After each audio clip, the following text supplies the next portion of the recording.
कवि सम्मेलन और मुशायरे की लेटेस्ट वीडियो देखने के लिए आप नमोकार चैनल को सब्सक्राइब जरूर कीजिए और वीडियो को सबसे पहले देखने के लिए बेल आइकन पर क्लिक करना ना भूलें।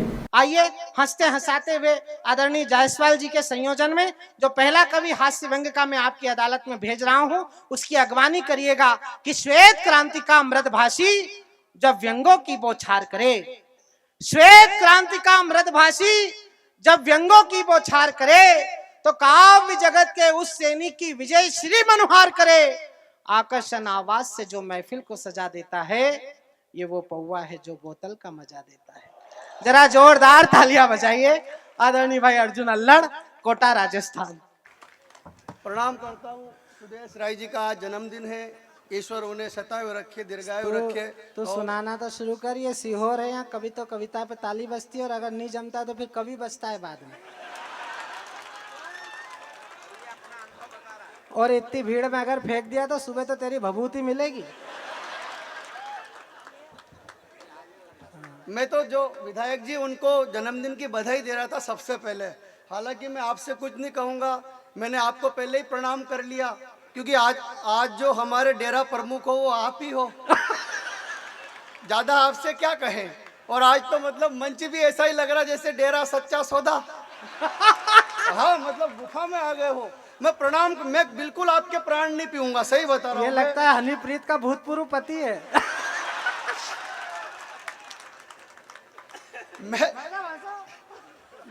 मैं आपके बिल्कुल प्राण नहीं पीऊंगा। देखो, थोड़ी बहुत देर के लिए आप मुझे सुनना। हास्य का कवि हूँ और आनंद और मजे का कवि हूँ, मस्ती दूंगा। मैं कोई ज्ञान व्यान की बात भी नहीं करूंगा, क्योंकि ज्ञान देने वालों की कंडीशन आजकल आप देश में देख रहे हो। वो 2-3 बाबा अंदर फंस गए। अच्छा, आपकी ताली और ठहाका अब लगे कि वो 3 बाबा जो अंदर है वो तीनों के तीनों राजस्थान के ही हैं। ज्ञान देके अपन चौथा वाला बिल्कुल नहीं बनना चाह रहे। मैं प्रणाम करता हूँ बच्चे। अरे आपको भी प्रणाम। छोटे छोटे बच्चे भी आए, लो बोलो। बेटा, आपके मम्मी पापा भी आए?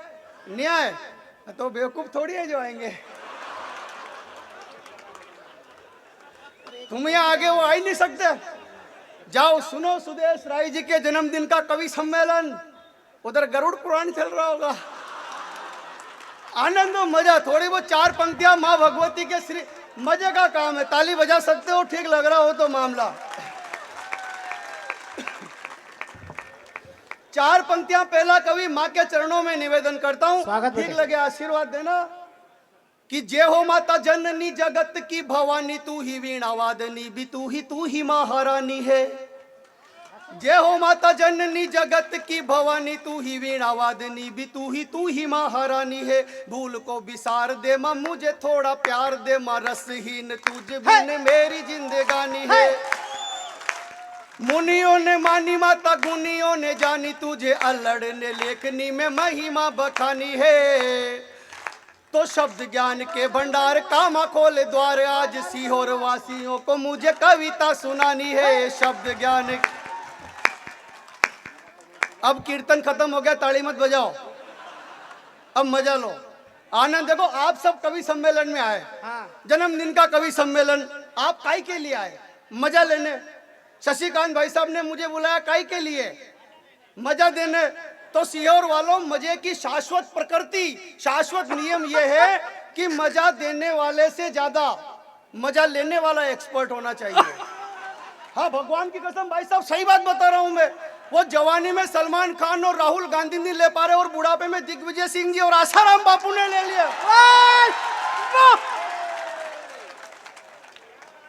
मस्त रहो, जिंदगी में कोई टेंशन मत रखना, मस्त रहना, क्योंकि जिसकी मस्ती जिंदा है, कोई सूंबड़ापन जिंदगी में नहीं रखना। जिसकी मस्ती जिंदा है उसकी हस्ती जिंदा है, वरना बहुत सारे सूंबड़ों को देख के लगता है कि ये जबरदस्ती जिंदा है। मजा लेना है। क्या हुआ? माइक क्या करूं? आवाज बड़े आ रही ना? नहीं आ रही? ये कैसे आई फिर? सब आ रही आवाज। कोई क्या करूं? इसको पास में लेगा, रोज यही करता है। हाँ, कोई दिक्कत नहीं है। तमाम बड़े कवि मंच पर आनंद और मजे। नहीं, सही है, सही है।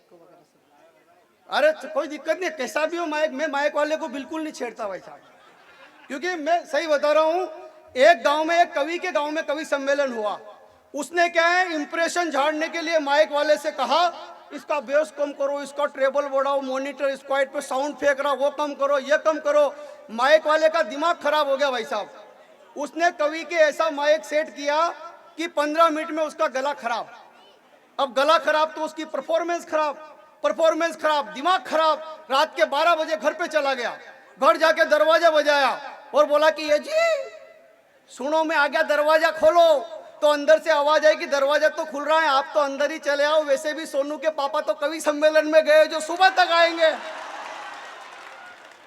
मैं कुछ नहीं कहता, तुम्हारे हिसाब से करो, कोई दिक्कत नहीं, आप बस मजा लो, आनंद लो। सारे कवि बैठे हैं, तमाम सुदीप भैया बैठे हुए जबलपुर से है, मालवा के अच्छे कवि है। बहुत दिन तक इनकी शादी नहीं हुई। ये कहने लगे अर्जुन अल्लर दाम्पत्य जीवन का सुख नहीं मिल रहा, कोई जुगाड़ हो तो बता बेटा। अरे मैंने कहा भाई साहब इस देश में दो ही चीजें सक्सेस, या तो दादागिरी या फिर बाबागिरी। मैंने कहा या तो किसी दादा से मिलो या फिर किसी बाबा से। ये बोले बाबा वाला आइडिया ठीक है यार। ये चले गए एक बाबा के पास, जाके बोले बाबा मेरी मुराद पूरी करो। बाबा ने कहा मैं भी मूड में ही हूँ, जा जो तू मांगेगा वही मिलेगा। ये बोले कि लड़की चाहिए खूबसूरत। बाबा ने कहा कि जा अगर तू हिंदू हुआ तो सोनाक्षी सिन्हा मिलेगी, मुसलमान हुआ तो जोया खान मिलेगी, सिख हुआ तो अमृता सिंह मिलेगी, ईसाई हुआ तो जेनिफर लोपेज मिलेगी, तेरा नाम बता बच्चे। अब ये मालवा का माल टैलेंटेड, ये फट बोले जी मेरा नाम है श्री अब्दुल सुदीप भोला सिंह फर्नांडिस।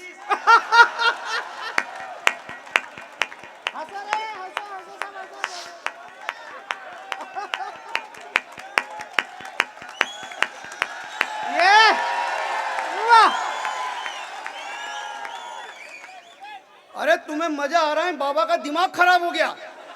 बाबा ने चेले के कोनी मारी, बोले कि ये ज्यादा ही शाना बन रहा है, इसको मायावती पकड़ाओ। वो सर्वगुण संपन्न। सही बता रहा भाई साहब, मेरी भी शादी बहुत दिन तक नहीं हुई। अपन भी गए बाबा के पास, वहां पर बाबा शरीर में आते थे, चबूतरे पर स्थान बना हुआ था और धुपेड़े वगैरह चल रहे, बिरदावने चल रही, ढोल डिमारे बज रहे, गन गना गन ना गन ना गन गन गना गन गन। ताली बजाओ नहीं तो ऐसे ही करूंगा मैं, गन गना गन गन।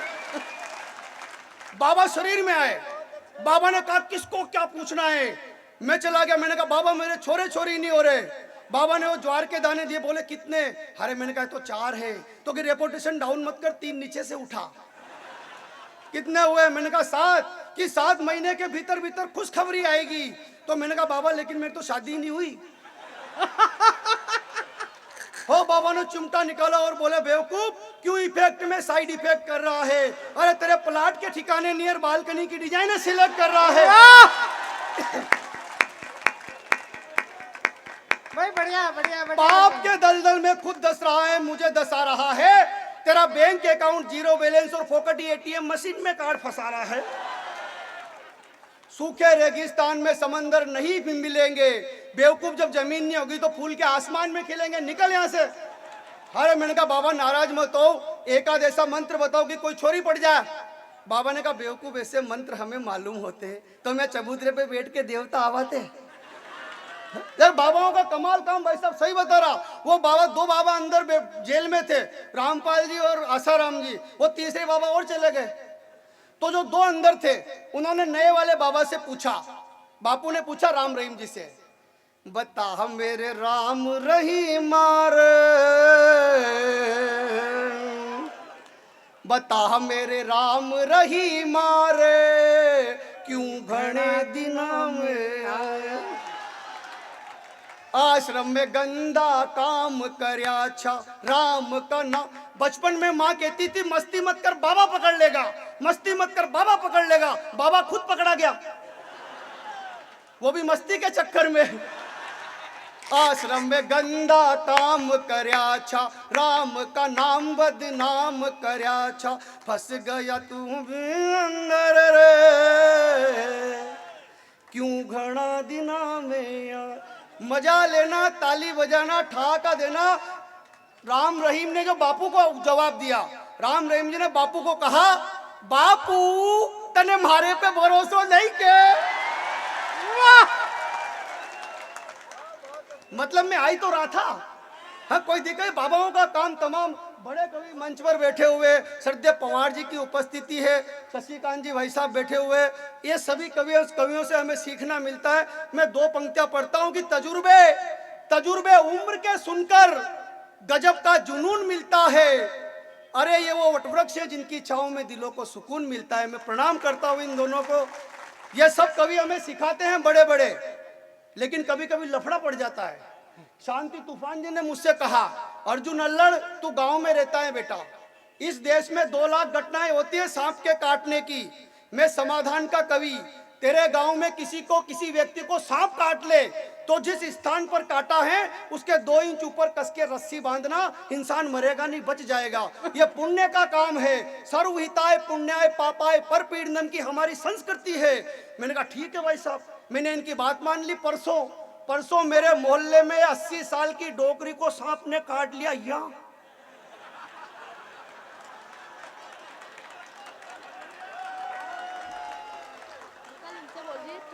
मैंने कहा पुण्य कमाओ।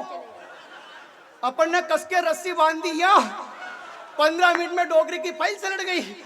थोड़ा आगे जा। पोस्टमार्टम की रिपोर्ट में पता चला कि मौत जेर से नहीं हुई, घुटन से हुई। तो अपन सीवर की तरफ निकल लिए सुरेश भैया के साथ। तो आनंद और मजा की इस कवि सम्मेलन को और खुशनुमा बनाइए। दम है आपके हाथों में, जरा दिखाइए। और सुनना चाहते हो यदि अर्जुन अल्लड़ को मस्ती से, तो दोनों हाथ खड़े करके तालियां बजाइए। थोड़ा माइक पे चलो या माइक पे आगे।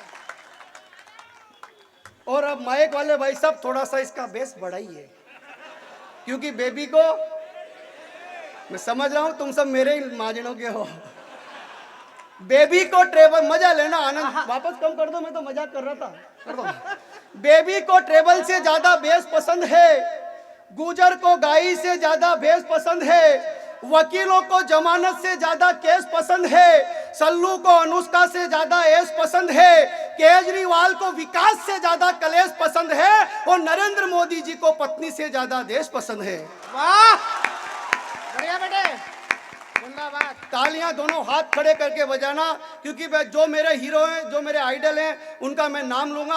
आपको यदि ठीक लगे, आपके मन में भी श्रद्धा हो, तो आप ताली बजाना। कि बेबी को ट्रेवल से ज्यादा, किसी को कुछ भी पसंद हो, हमें क्या पसंद है, आपको क्या पसंद है, बेबी को ट्रेवल से ज्यादा बेस पसंद है, गुजर को गाई से ज्यादा बेस पसंद है, वकीलों को जमानत से ज्यादा केस पसंद है, सल्लू को अनुष्का से ज्यादा एस पसंद है, केजरीवाल को विकास से ज्यादा कलेश पसंद है, नरेंद्र मोदी जी को पत्नी से ज्यादा देश पसंद है। लेकिन जिनके भीतर देशभक्ति का जज्बा जिंदा है, उन सभी को सरदार भगत सिंह और पंडित चंद्रशेखर आजाद के संदेश पसंद है।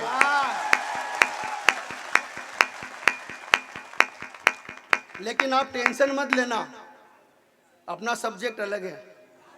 अपना मामला यह है कि मेरी किस्मती, मेरी तकदीर हो गई। इतने खत लिखे कमीनिकों की रद्दी बेचकर ही अमीर हो गई। आप आनंद के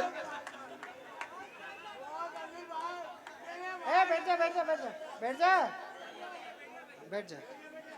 तूने सस्ती वाली पी ली है। नहीं भाई साहब, ये आयोजन जहाँ पे हो रहा है उसके बाहर ही तो है। इसको कुछ नहीं चाहिए, कोई दिक्कत इसको नहीं है। कुछ नहीं मिल रहा है, इसलिए तो बार बार खड़ा हो रहा है। विधायक जी, इसको भी विधायक निधि में से कुछ देना इस बार। अब मत होना हो, तेरी जर्किन सबने देख ली। चल। कि छोरी को देखकर यही कहता है हर कुंवारा। वाह वाह करो, करना पड़ता है इसे। जैसे पंडित जी कहते हैं, ओम ताम गणपति गुंगवा महे निधि नाम ताम गणपति गुंगवा महे इदम गायत्री इदम नमः स्वाहा। आपको मंत्र मालूम है नहीं है, फिर भी करते हो स्वाहा। चाहे कविता पसंद आए, समझ में आए, तुम करो वाह वाह। छोरी को देखकर यही कहता है हर कुंवारा, यारा ओ यारा तेरी अदाओं ने मारा। छोरी भी इन्हीं के नाम की माला फेरती है शाम सवेरे, और कहती है मुन्नी बदनाम हुई। डार्लिंग, समझ रहा हूं मैं तुम्हारे लक्षण। ये सीओर वाले भाई साहब इतने टैलेंटेड होते हैं, कहीं शादी में चले जाए और बैंड और डीजे ढंका नहीं बज रहा हो तो ये जनरेटर पे ब्रेक डांस कर लेके डर। इनकी ऐसी मस्ती है।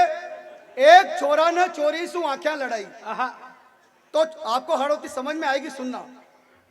एक छोरा ने चोरी से आंखें लड़ाई, छोरी ना मोबाइल नंबर लिख पर्ची छोरा ही पकड़ाई। छोरा ने छोरी का जब 50 रुपया को बैलेंस डलायो तो छोरी ने छोरा का फोन लगायो और बोली कि ऐसे ही डाल तो रीजिए टेम टू टेम टूकड़ो, शाबाश मारा मुर्गा कूकड़ो रा कूकड़ो। छोरियों का काम भाई साहब बैलेंस सीहोर वालों से डलवाएगी, फोन इंदौर वालों के लगाएगी, मिलने के लिए भोपाल निकल जाएगी। सही बता रहा हूँ, मेरे साथ लफड़ा पड़ गया। मेरे मोहल्ले में एक खूबसूरत हसीना रहती थी भाई साहब, मेरे मोहल्ले में एक खूबसूरत हसीना रहती थी, छोड़ के मुझको सारे छोरों को भैया कहती थी। एक दिन करीब आई, दी थोड़ी सी इस्माइल, भाई साहब अपन ने भी मारी स्टाइल, लेकिन सलट गई फाइल। हवेलियां अरमानों की ढह गई, तमन्नाएं धरी की धरी रह गई, तन्हाई में भी कमबख्त संस्कारों में बह गई, और सबको भैया कहने वाली मुझे काका जी कह गई। कोई भरोसा ही नहीं है कि छोरी को देखकर यही कहता है हर कुंवारा, यारा ओ यारा तेरी अदाओं ने मारा। छोरी भी नी के नाम की माला फेरती है शाम सवेरे और कहती है मुन्नी बदनाम हुई डार्लिंग तेरे लिए।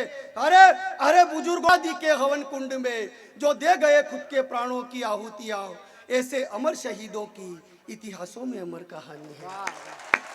न मुन्नी की बदनामी है न बढ़िया क्या भाई साहब, ये वीर रस है। हाँ बीच में अच्छा वीरस का ऐसा काम साल में 2 दिन 15 अगस्त और 26 जनवरी, 2 दिन तो घर करो अपना करेंगे वतन तेरे लिए, बाकी 363 दिन उसके लिए जिसके साथ फेरे लिए। 2 दिन तक मेरे देश की धरती सोना उगले उगले हीरे मोती। मैंने कहा क्यों रे भाई 363 दिन तक क्या धतूरे के बीज की खेती होती? भाई साहब मेरे गांव में तो जुलूस निकल रहा, आगे लड़कियां पीछे लड़के। लड़कियों ने कहा देश की रक्षा कौन करेगा कौन करेगा कौन करेगा, पीछे वो छोरे आ रहे हो बोले कि हम करेंगे हम करेंगे। मैंने एक छोरे से कहा कहाँ है देश, तो कहे जा तो रहा आगे आगे। छोरों ने नारा लगाया हमारी मांगे, छोरे बोले सिंदूर से भर दो। छोरों ने कहा जो हमसे टकराएगा, छोरे बोले वही हस्बैंड कहलाएगा। यह वीरस का काम भाई साहब, सही बता रहा। प्रत्येक प्राणी में 9 रस होते हैं, 9 रस होते हैं। हिंदी साहित्य में हर प्राणी में 9 रस विद्यमान है, लेकिन कौन सा रस कब जागृत हो जाए यह हम कवियों को मालूम नहीं पड़ता। सही बता रहा, मेरी शादी हुई भाई साहब, सुहाग रात का दृश्य देखना नहीं, बस हे मत करो, सचित्र वर्णन नहीं कर रहा हूं, सुनो बस। कौन सा रस कब जागृत हो जाए। मैं कमरे में घुसा, पत्नी पलंग पर बैठी हुई, टेबल पे दूध का गिलास, ड्रेसिंग में मैंने खुद को देखा, माथे पे साफा, शेरवानी, इधर तलवार। अब जैसे तलवार पे नजर गई वीररस जाग गया भाई साहब। और हम तो राजस्थान के 24 घंटे डील में महाराणा प्रताप घूमते रहते हैं। और मैंने तलवार निकाल कर लुगाई की तरफ करते हुए कहा कि भरतों के इस भारत में बड़े बड़े दिग्गज धराशायी हो जाते हैं, तलवारों की धार टूट जाती है, बालों के लक्ष्य बदल जाते हैं, और आज उस देश की विडंबना है कि मुझे तुमसे मोहब्बत है। वो बेहोश हो गई, 4 दिन तक होश नहीं आया, 5वें दिन उधर से लेने वाले आ गए, जगा वीररस।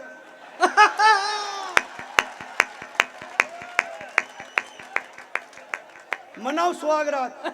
टेंशन है भाई साहब, सही बता रहा। मेरे गांव में तो एक अंग्रेज आया, उसने दीवार पर गाय के गोबर का वो क्या बोलते हैं कंडा, वो देखा तो अंग्रेज कंफ्यूज, पोलैंड में होते ही नहीं। पास में काका जी खड़े हुए थे गांव के साफा वाफा बांध के। अंग्रेज ने उनसे पूछा hey old man what is this. अब अंग्रेजी आती थी काका जी को थोड़ी थोड़ी मेरी तरह। काका जी बोले दिस इज कंडा। अंग्रेज फिर कंफ्यूज बोला व्हाट कंडा। काका जी बोले मैन्युफैक्चर बाय काउस करिंडा। अंग्रेज फिर कंफ्यूज बोला कि how do it cow on wall, दीवार पर गाय ने कैसे किया। काका जी बोले this is not done by cow, this is Thapa. अंग्रेज फिर कंफ्यूज बोला व्हाट थापा। काका जी बोले थापा मतलब थापा। अंग्रेज बोला व्हाट थापा। काका जी, 3री बार जब अंग्रेज ने कहा व्हाट थापा, काका जी ने इधर मुंडी करी और 3 रेपटे मारे, बोले this is Thapa. Don't again ask me वरना सेकंड थापा। तो अंग्रेजी का काम, सही बता रहा। मेरे गांव में एक लुगाई जिसका छोरा गाड़ी से गिर गया, डॉक्टर के पास जाके बोले डॉक्टर साहब गाड़ी से गिर गया, इसका इलाज करो। डॉक्टर बोला मैं हिंदी नहीं जानता, यही बात अंग्रेजी में बोल। तो बोली कि माई मुंडा गिरोंडा फ्रॉम हिरोंडा, खोपड़ा फिरोंडा इलाज खिरोंडा। और भगवान कसम जैसे आपको समझ में आया उस डॉक्टर को समझ में आ गया। तो आनंद तमाम सभी कवियों को सुनना है। हमें ये सब इसलिए करना पड़ता है मित्रों कि हम हंसना भूल गए हैं जिंदगी में, कि जीवन की आपाधापी में हम हंसना क्यों भूल गए। अरे हंसते हंसते ही तो भगत सिंह फांसी के फंदों पर झूल गए। वाह वाह। 2 कौड़ी का एक आतंकवादी कहता है पाकिस्तान से कि हम भारत से बदला लेंगे। सर्जिकल स्ट्राइक करी थी अभी कुछ समय पहले, बोला कि हम बदला लेंगे। मैंने कहा हाफिज सईद क्या सोचा, सरहद पर खड़े शेरों को आसानी से धो दोगे। हमने शेर खड़े कर रखे हैं सरहदों पर, और जब तक वहां हमारे शेर खड़े हैं किसी लकड़बग्गे की औकात नहीं कि भारत में बम विस्फोट कर दे। मैंने कहा क्या सोचा, सरहद पर खड़े शेरों को आसानी से धो दोगे। अरे महाकाल की कसम खून के आंसू अब के रो दोगे। और भारत से बदला लेने वालों कान खोलकर सुन लेना, कश्मीर के चक्कर में लाहौर कराची खो दोगे। वाह। हमारी सेना ने सर्जिकल स्ट्राइक करी भाई साहब, तो उधर से फोन लगाया नवाज शरीफ ने निर्मल बाबा को। हाँ बोले बाबा जी भारत की सेना घुस घुस के मार रही है, कृपा करो। बाबा ने कहा कौन, तो कहा मैं नवाज शरीफ। तो कहा बेटा तुझ पर मैं क्या, मेरा बाप कृपा नहीं कर सकता कि नहीं, कुछ तो कृपा करो। निर्मल बाबा ने नवाज शरीफ से कहा कि बेटे कभी तिरंगे झंडे का नाम सुना है, कि कभी नहीं सुना बाबा जी। सुना है भारत का राष्ट्रीय ध्वज है, कि कभी पाकिस्तान लाए हो, कि कभी नहीं लाए बाबा। तो कृपा वहीं पर अटकी हुई है, जाओ उसको लाहौर कराची में लहरा दो, कृपा आनी शुरू हो जाएगी। मैंने कोई कविता नहीं लिखी पाकिस्तान पर, मैंने कल्पना करी कि पूरा हिंदुस्तान अपन प्लाट खरीदते हैं, इंजीनियर नक्शा बनाता है। मैंने कल्पना करी पूरा हिंदुस्तान प्लाट जिसमें चीन और पाकिस्तान नाम के 2 अवैध बाड़े, इनलीगल प्रॉपर्टी, अपने नाम रजिस्ट्री हो गए। कहां पर क्या बनना चाहिए, 4 पंक्तियां ठीक लगे आशीर्वाद देना, कि राजस्थान गुजरात बनेगा शयन कक्ष, हरियाणा पंजाब में रसोई बनवाएंगे। वाह। मोदी जी का स्वच्छता अभियान अगर आपको लगे कि वहां जाके पूरा हो रहा है तो घनघोर तालियां बजाना। कहां पर क्या बनना चाहिए, अपन मकान बना रहे, भारतवर्ष प्लाट है, कि राजस्थान गुजरात बनेगा शयन कक्ष, हरियाणा पंजाब में रसोई बनवाएंगे, एमपी बिहार महाराष्ट्र में अतिथि कक्ष, पूजा घर उत्तर प्रदेश में सजाएंगे, कि कश्मीर केरल तमिलनाडु होंगे मुख्य द्वार, बैठक के लिए बाकी राज्यों को मिलाएंगे, और चीन में बनेगा बाथरूम नहाने धोने हेतु, उस पाकिस्तान में तो शौचालय बनाए।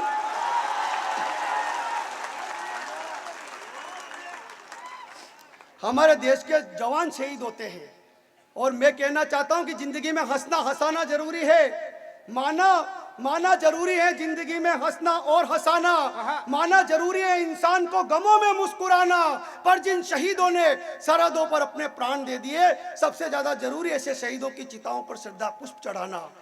कैसे शहीद, आग उगलती धूप से लेकर हर मौसम से बेखबर, हमें ठंड लगती है हम कोट पहन लेते हैं, गर्मी लगती है कूलर एसी ऑन कर लेते हैं, बारिश में छाते तान लेते हैं, लेकिन हमारा भाई, हमारा कोई बेटा सरहद पर पाकिस्तान की तरफ बंदूक करके इसलिए बैठता है ताकि हम सीहोर के कवि सम्मेलन में तालियां उठा के ले सके, कि आग उगलती धूप से लेकर हाड़ कपाती सर्दी में, घनघोर बरसती रातों में, सरहद पर था वो वर्दी में, मर मर कर 100 बार मरा वो अपना मुल्क बचाने को, सो गया मौत की नींद स्वयं महफूज हमें सुलाने को। ऐसे वीर सपूतों की, मोदी जी से कहना चाहता हूं मैं, ऐसे वीर सपूतों की शहादत का कुछ तो मान करो, गांधी गौतम का गया जमाना, भगत सिंह आह्वान करो, रणचंडी के खप्पर में अरी मुंडों की भेंट धरो, गीदड़ से क्यों भय खाते हो, शेर हो तुम आखेट करो। 5 जन्ने फूंको रण में, 5 जन्ने फूंको रण में, और सेना में जोश भरो, घाटी के हर गलियारे में हर हर महादेव जय घोष करो। और पाकिस्तान की तमाम बदतमीजियों का समाधान 2 पंक्तियों में ठीक लगे तो इस सबसे छोटे कवि को आशीर्वाद देकर विदा करना, कि घाटी के हर गलियारे में हर हर महादेव जय घोष करो। हो युद्ध निर्णायक के अंतिम, हो युद्ध निर्णायक के अंतिम, अस्तित्व मिटे हैवानों का, आखिर उनको भी पता चले ये देश है वीर जवानों का। वाह।